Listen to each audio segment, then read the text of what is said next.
নমস্কাৰ বন্ধু বান্ধৱীসকল, আপোনালোকে জানেনে ঘৰত শংখ বজোৱাৰ প্ৰয়োজনীয়তা কি, নাইবা ঘৰত শংখ কিয় বজায়?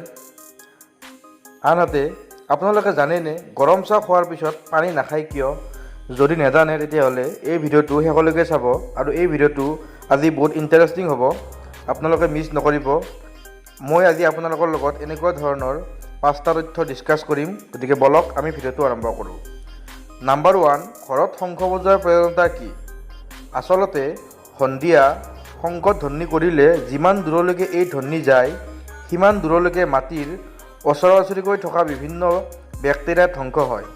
ইয়াৰ উপৰি শংখ ধ্বনিত মহৰ উপদ্ৰৱ কিছু হ'লেও কমে। ই সম্পূৰ্ণ বিজ্ঞানসন্মত, সেইকাৰণে ঘৰত শংখ বজোৱা হয়।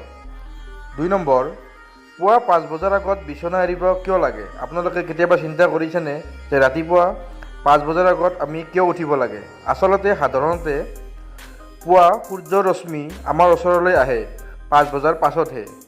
পুৱা 5 বজাৰ আগে আগে উঠিলে সেই নিৰ্মল ৰশ্মিয়ে আহি আমাৰ চকু আৰু শৰীৰৰ উপকাৰ কৰে।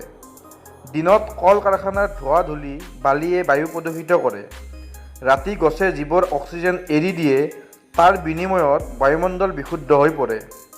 পুৱা সূৰ্য উদয় হোৱাৰ আগে আগে সেই বিশুদ্ধ বায়ু আমি পাওঁ। সেইকাৰণে পুৱা 5 বজাৰ আগে আগে আমি বিচনা এৰিব লাগে। নাম্বাৰ 3, গৰম চাহ খোৱাৰ পিছত পানী কিয় নাখায়? আপোনালোকে কেতিয়াবা চিন্তা কৰিছেনে? আচলতে গৰম চাহ খাই লগে লগে পানী খালে দাঁতৰ এনামেল নষ্ট হয়, দাঁতৰ শক্তি কমি যায়।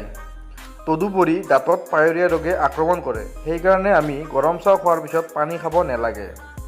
নাম্বাৰ 4, খোৱা বস্তু আমি কিয় বহি খাব লাগে?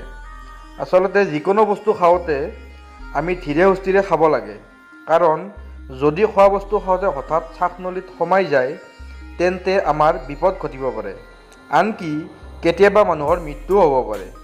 সেয়েহে খোৱা বস্তু খাওঁতে সদায় বহি সুস্থিৰ অৱস্থাত খাব লাগে। নাম্বাৰ 5, তুলসী গছৰ বেদীত সদায় পানী কিয় দিয়ে? আচলতে আমি সচৰাচৰ দেখোঁ যে তুলসী গছৰ বেদীত পানী দিয়া হয়। বিজ্ঞানসন্মতভাৱে কোৱা হয় যে তুলসী গছৰ বতাহ গাত লাগিলে নানা বেমাৰৰ বীজাণু ধ্বংস হয়।